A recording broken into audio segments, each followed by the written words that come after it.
حياكم الله يا شباب، اسعد الله ايامكم بمواليد ابطال كربلاء، وان شاء الله يجعل الله ايامكم كلها مسرات وسرور. انزين، وجبه سريعه على الطاير، بيض، هالمره بيضتين. انزين، هالمره بسوي شيء مختلف اللي هو بخلي اللي هو باتيه. ذا باتيه، الباتيه حشري، يعني هو للبلابيل انا شاري اصلا، اللي هو للطيور الاكل، الحشرات والفواكه. في فواكه وفي حشرات. زين، شو الغرض من تقديم هالمنتج؟ الغرض الاساسي من تقديم هالمنتج، اللهم صل على نبي الرحمه والاطهار، بروتين حيواني. انا بقدم للطيور بروتين حيواني مفيد للطيور بشكل عام. يعني البروتين الحيواني مهم عند الكناري، صحيح هو مو بحميته الاساسيه النبات الحيواني، لكن مهم جدا في حميته اللي هو البروتين الحيواني. ما ادري كنت اقول قبل، بس انا قصدي بروتين حيواني. انزين، الطيور في الطبيعه تاكل اكثر من 100 نوع من الاكل. يعني انا بس قاعد اعطي رقم بسيط، تاكل اكثر من 50 بقله، هذا من ناحيه البقلات والحشائش. وتاكل حشرات، يعني مثلا كناري لو تعطي دود قبي ياكل كناري بلابل كذا. فاحنا نحاول قد ما نقدر ننوع لها في الغذاء، ونحاول نلبي. يعني في الاسر ما تقدر تلبي كل احتياجها، لكن تحاول تحاكي احتياجها. طبعا انا بس ضفت مقدار بسيط، يعني ما بيخلي كل الباتيه من اللي هو الباتيه الحشري، لان يعني بيتغير الاكل، يعني القوام والاكل على الطيور وممكن ترفضه. فانا دخلت مقدار بسيط. عندي انا حشرات، يعني ديدان قبي، لكن صعب اني ادخل لهم اياه يعني في الحمية. انا حاولت اني اعلقه لهم يعني في الاقفاص وكذا، ضايقني الموضوع. فهذا يعني بديل جيد. اما الديدان اللي عندي حق البلابل انا اصلا الحشرات ما ربيتهم الا كان عندي طيور بريه، كان عندي شامه وكان عندي طيور يعني اسيويه، فربيت الديدان. بس بعدين راحوا طيور وبقى عندي الدود، فخليته للبلابل. زين، اللهم صل على النبي الرحمة والاطهار. هذا حلبة،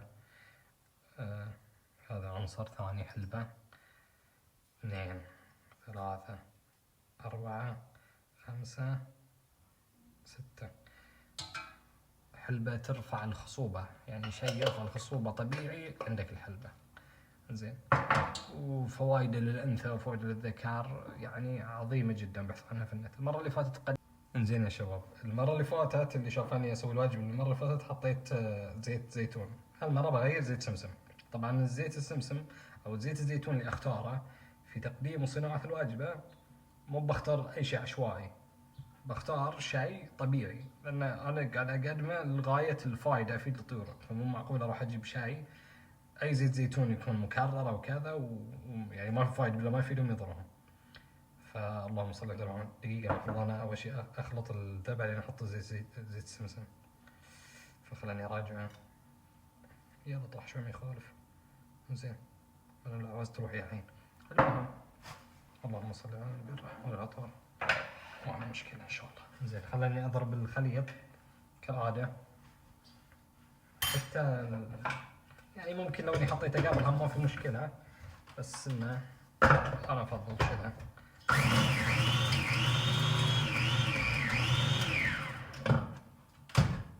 خلينا نشوف. بس المقدار كافي.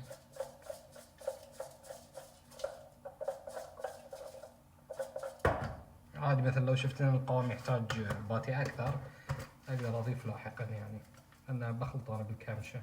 الباتيه هو مطحون، بس الطحن للبيضه. اسهل مقدار كافي. زين، اللهم صل على نبي الرحمه. زيت السمسم، زيت السمسم جدا عظيم مفيد. يا الله، ملعقه واحده او ملعقتين. هذا ملعقه وبحط ثانيه انا بس. زين، اللي اخلط فيها. انا مرات واجد او في كل مره لازم احط عسل، في كل مره اسوي وجبه احط عسل. بس انا شريت منتج اللي هو حبوب لقاح الملكه، حبوب لقاح الملكه، فبستخدم ذا اثناء الوجبه، يعني ايام اي ايام لا.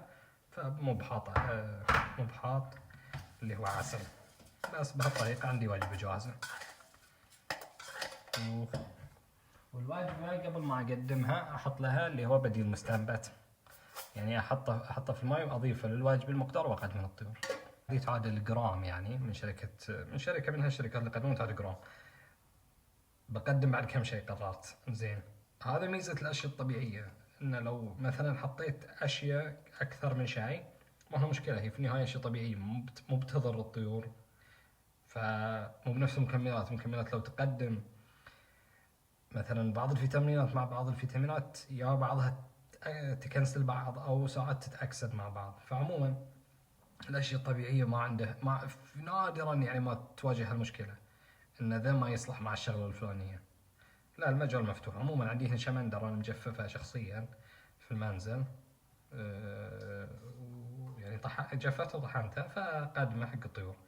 حبيت ان الواجبة تصير شكلها ملون، لان اللهم صل على النبي حطينا بني وحطينا اصفر وبيض، والحين شمندر. والشمندر للفائدة.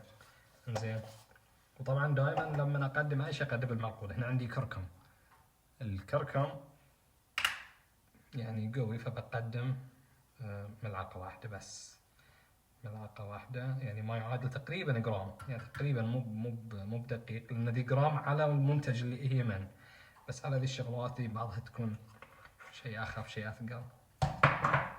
وبهالشكل انتهينا من الوجبة. أخلطها وأقدمها. طبعا الطعم مو بيختلف للطيور، لأن من ذي ملعقة والمعظم الوجبة هي الأشياء اللي معتادين عليها، فما راح يتغير الطعم. وبإذن الله بكرة نقدمها وإن شاء الله كل شيء تمام. صارت عندي وجبة حلوة فيها ألوان. الله يبارك في حلالنا وحلالكم. كربلائي زين بالسما هلال، خط الفرحة مرسال، مولد 5 الله المولد كربلائي. والخامس هي طفلة صغيرة وقف على كبيرة عم ضواها الديرة، تعرفها كربلة وشافتها وردة يا معمتها وبصدق حبتها، مثل الماس بين الناس عتها المسية. رب الكون وحيكون تتسمى رقية، بالايام 5 اعوام صح مدة قصيرة، بس عاشت اميرة عاشت بجف حسين جفت العشيرة. طفلة